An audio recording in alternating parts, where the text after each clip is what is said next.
I've got to say, I can't help but notice on this side of the planet that one of the first places that he goes when he leaves the UK, and I understand the importance of the relationship with France, but he didn't go to a Commonwealth country. Why is there an organisational reticence from him going to Canada, coming to New Zealand, going to Australia? I know that there's a plan for this at some point in time, but at some point, in order to maintain those connections, because all of those countries, certainly Australia, will end up confronting sooner rather than later whether they want to continue the arrangements, yet there seemingly is no effort to reach out to those countries.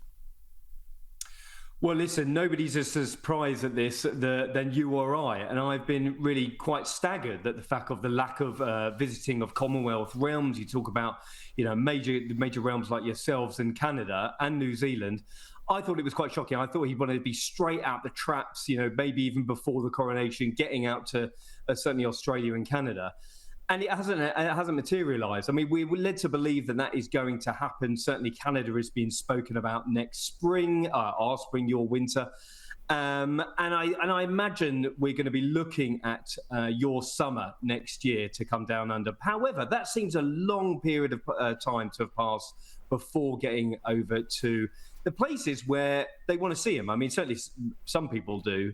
There will be a bit of fractiousness when he goes to these countries, I'm sure. However, why did he go to France, first of all? Well, obviously, he was supposed to go there in March. The riots in the country, President Macron had to give that rather embarrassing phone call to him to pretty much pull it at the last moment. I mean, really the 11th hour because of the riots over the pension reforms in the country. He then went to Germany. That went off without a hitch, and now we've ended up in France. Now, listen, these are our two nearest neighbours, I suppose, in terms of distance and our relationship financially. Where is our place within Europe? Again, it's a very, very hot issue at the moment politically post-Brexit.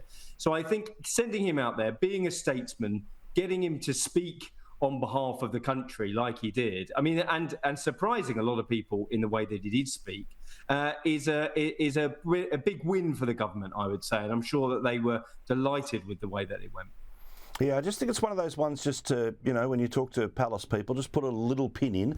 I'm no mad Republican in Australia, but I got to say, it was noticeable that during the coronation, we were just the realms. Literally, they list every title from here, there and everywhere, but didn't say the countries of which he was becoming the monarch. I think a lot of people noticed that in places like Australia. Our issues is the same as everyone else, where for our lives, the institution was defined by his mother.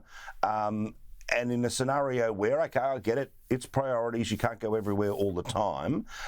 We are going to get, the expectation is that in Australia after the next federal election, which could be as early as mid next year or the start of 2025, we've got a minister whose entire responsibility under the current Labor government here is to look at the establishment of a republic. Now, I know there might be some plans to throw a bit of Wills and Kate at it to remind us about succession and whatever you feel of Charles and Camilla, this one's coming and then King George is coming, and how cute is Charlotte? But the charm offensive, it is really important in the modern age to actually wed people together. Otherwise, they run the risk of ending up in a scenario where, yes, formally there's this connection, but if you don't even get a shout out when the crown was going on the head, people start to ask, why are we doing this?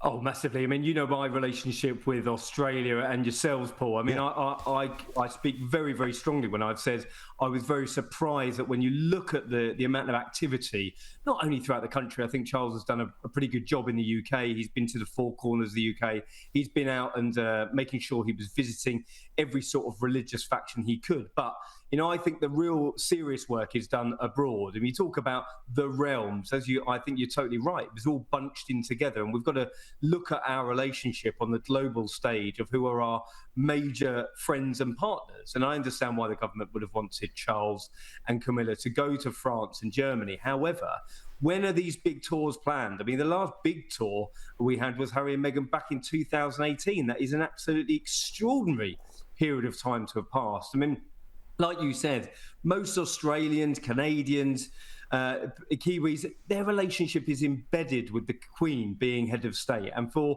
the crown to be on somebody's different head, I think it's a bit of a big pill to swallow, shall we say, for certain factions of society. So, listen, if Charles is going to get out there, he's got to do it soon. There's got to be a plan to do it. Whether there's talk of William and Kate coming over to Australia, doing a big tour to sort of quell the dissenters in the Republican quarters, I'm not so sure. I think Charles and Camilla have got to come out first. I think it's going to be a rapturous tour.